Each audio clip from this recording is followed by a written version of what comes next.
Welcome to DigiState, where geopolitics meets power plays. Today, we're heading north. A newly elected prime minister, a defiant stance, and a message to the United States. Canada is not for sale. Mark Carney is challenging the Trump doctrine, demanding respect and redrawing the line on sovereignty. What does this mean for the U.S.-Canada alliance, for global trade, and for the New World Order? This is DigiState. The newly elected Prime Minister Mark Carney has made a bold and unequivocal statement following a tumultuous Canadian federal election and escalating tensions with the United States under President Donald Trump. In the wake of inflammatory rhetoric from the U.S. and perceived overreach, such as tariffs, annexation comments, and nationalistic trade policies, Carney's assertive position marks a pivotal shift in Canadian foreign policy. Historical Canada-U.S. relationship. The Canada-U.S. relationship has traditionally been defined by trade integration, NAFTA, now USMCA, security cooperation, NORAD, Five Eyes, shared values in democracy, multiculturalism, and economic liberalism. However, this relationship has periodically faced strain. During Nixon's era, the softwood lumber disputes, the Iraq War under Bush, and more recently, under Trump's America First approach during his first term. What is happening now appears unprecedented in scale and tone. A sitting U.S. president reportedly hinted at Canada becoming the 51st state and implemented aggressive protectionist measures. The 2025 Canadian election, a backlash mandate. The 2025 election became a referendum on Canadian sovereignty, with Carney's Liberal Party winning 169 seats, just shy of a majority, partly due to widespread rejection of Trump's influence on Canadian politics. Key takeaways. Carney's platform focused on economic autonomy, reviving Canadian industries, and reducing U.S. dependency. He portrayed himself as the steady economic hand to navigate external threats, leveraging his reputation as a former governor of both the Bank of Canada and the Bank of England. The electorate responded to nationalistic themes that resonated across party lines. Canada cannot be owned.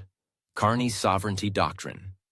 In a powerful BBC interview and victory speech, Carney emphasized, "We will engage with America, but on our terms, not theirs.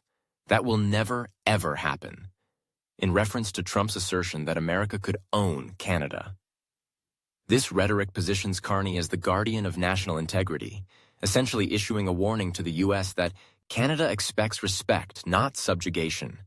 Negotiations must be based on mutual interests, not coercion or intimidation. He also tied Canada's economic value to its sovereignty. "We are the biggest client of over 40 U.S. states. They need us as much as we need them." Economic implications. Trump's imposition of tariffs on Canadian goods, especially aluminum, lumber, and agricultural products, was framed as economic warfare.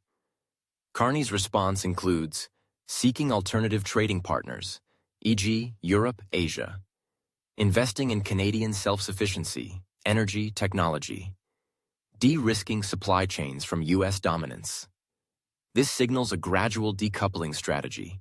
Canada may aim to boost domestic manufacturing and innovation, enhance regional trade partnerships, e.g., CPTPP, UK, and EU, expand infrastructure investment to support export diversification, national security, and geopolitics.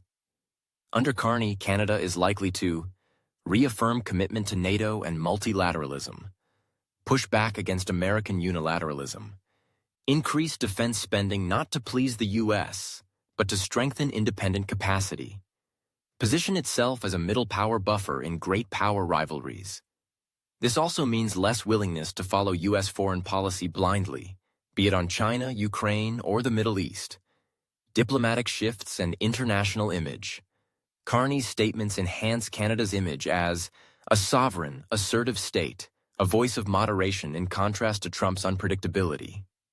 A reliable partner to Europe and the global South, especially in climate and development leadership. This could improve Canada's soft power globally and pave the way for a distinct Canadian identity in international forums. What's next? Carney will reportedly meet Trump at the upcoming G7 summit in Kananaskis, Alberta, on home turf. He has declined to visit Washington until there is a serious conversation to be had. Expect intense negotiations around trade rebalancing Canadian efforts to rally G7 allies against protectionism. A shift in tone where Canada demands reciprocity, not subservience. Final thoughts. This moment marks a geopolitical awakening for Canada. For decades, Canada has comfortably lived in the American shadow, benefiting from proximity and access. Carney's rise and rhetoric represent a generational turning point, a reminder that sovereignty isn't just symbolic, it's strategic. He is navigating between economic realism and political nationalism, asserting Canada's right to engage as an equal partner, not a junior one. Canada has spoken. With Mark Carney at the helm, the age of quiet diplomacy may be giving way to principled resistance. The world is watching. And in a time of shifting alliances, soft power, and economic coercion, sovereignty has become the new battleground. This has been DigiState. Like, share, and subscribe to stay informed on the politics shaping your world, where narratives meet nuance, only on DigiState.